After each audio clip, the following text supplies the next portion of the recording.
João nos diz que viu um anjo forte que proclamava em grande voz: quem é digno de abrir o livro e desatar-lhe os selos? Não há anjos fracos entre os anjos do céu. Esse anjo parece sobressair não somente como o que proclama, mas como um vencedor. E como um vencedor, ele gritou com voz forte para que todas as criaturas pudessem ouvir. Segundo alguns estudiosos, esse anjo é forte porque a sua grande voz podia ser ouvida por todo o céu e terra. Vários anjos fortes aparecem. Segundo Champlin, a busca pelo porta-voz de Deus exigiu um dos anjos mais poderosos e inteligentes da criação. Adolf Pohl diz que aqui o chamado ecoa por todos os recintos, no céu e na terra e no mundo dos mortos. Todo mundo pode participar da busca por alguém que seja digno. Naquele tempo, justamente, Domiciano arrogara atrevidamente a si a missão de trazer felicidade à humanidade. Porém, quem era Domiciano? Seria ele suficientemente santo, justo, sábio e puro?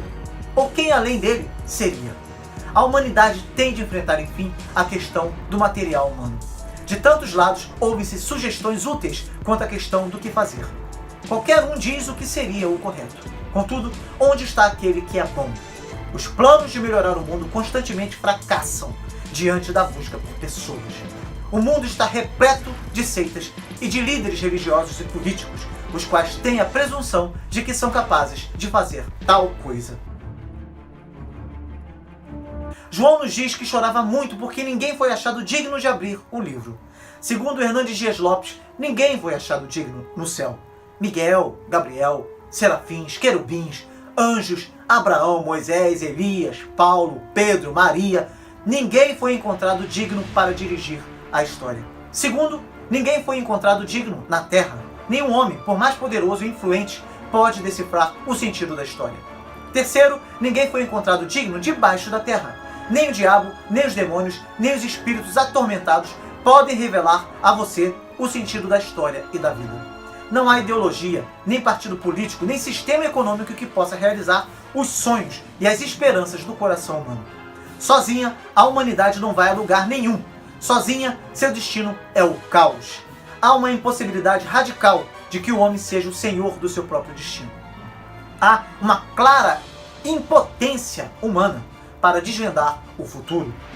Há uma grande questão: quem é digno? Há uma grande constatação: ninguém podia abrir o livro. Há uma grande decepção. João diz: e eu chorava muito. A crise de João é a crise da impotência de todos nós. Olhamos ao nosso redor e vemos o mundo em pé de guerra, o mal triunfando, a violência crescendo, o terrorismo ameaçando, as guerras tornando-se cada vez mais escarniçadas, as famílias cada vez mais barbarizadas, os jovens cada vez mais se drogando, e a nossa reação é também chorar. Por que João chorou?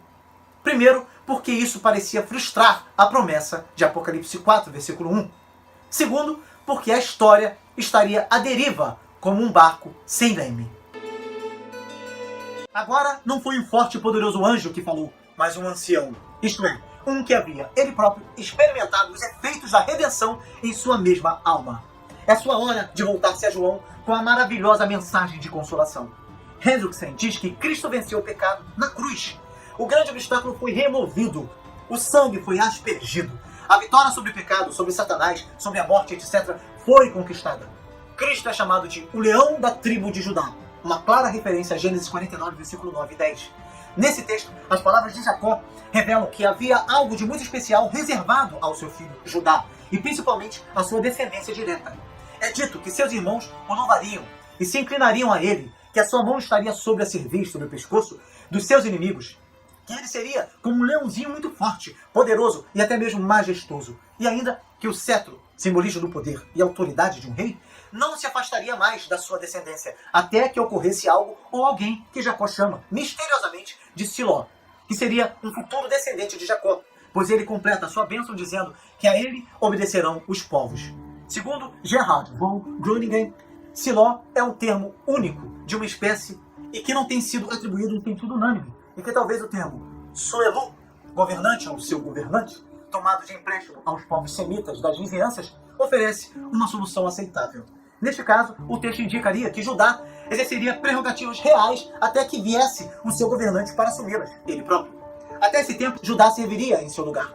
Desta forma, estas palavras constituiriam uma mensagem profética revelada por Deus a Jacó, onde o leão da tribo de Judá, este poder real, de onde o cetro não se arredaria, foi cumprido primeiramente da história de Israel, em Davi, o maior dos tipos messiânicos do Antigo Testamento, que apontava de modo definitivo para Cristo, o Siló que viria, e do qual a casa de Judá era a origem histórica deste cetro de realeza e poder.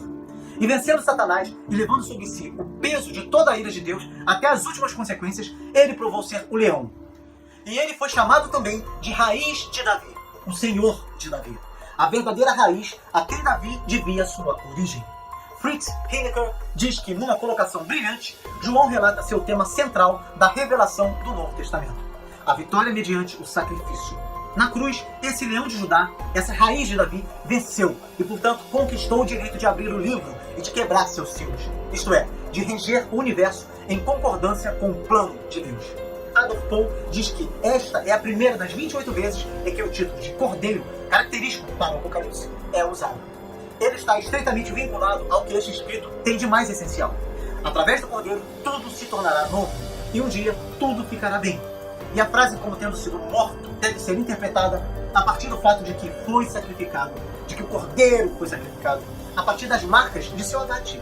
É a enorme e brilhante cicatriz deixada pelo corte do abate e relacionada ao derramamento de seu sangue que deve ocupar nossa atenção neste Cordeiro. Jesus é digno de desvendar o sentido da sua vida. Primeiro, porque ele é onisciente, é cheio de olhos. Segundo, porque ele é onipotente, tem 7 chifres. Terceiro, porque ele é onipresente. Os 7 espíritos são enviados por toda a terra. Warren Wiersbe declara: nós temos aqui perfeito poder, 7 chifres, a perfeita sabedoria, 7 olhos, e a perfeita presença, 7 espíritos em toda a terra. Os teólogos poderiam chamar esses atributos de onipotência, onisciência e onipresença. Todos esses são atributos exclusivos de Deus. É muito significativo que o fato do Messias vitorioso ser o que é, por meio de sua morte em favor das pessoas, contraria todas as expectativas.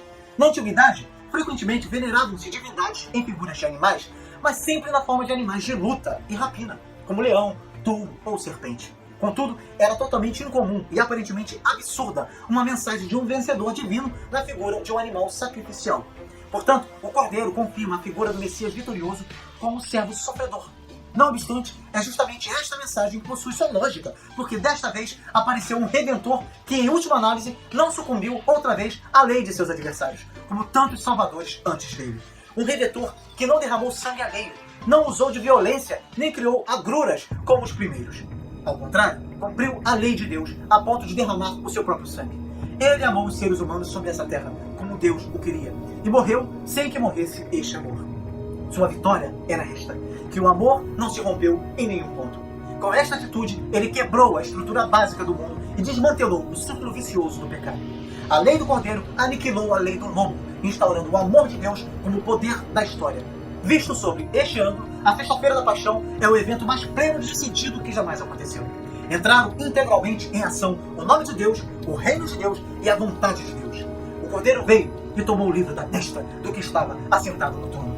A tensão era enorme. Será que o Cordeiro poderia fazer o que ninguém podia? De forma poderosa, explode agora o júbilo. O livro está seguro na mão dele. Ele o tomou. E com o livro estão em suas mãos o fim e o mundo.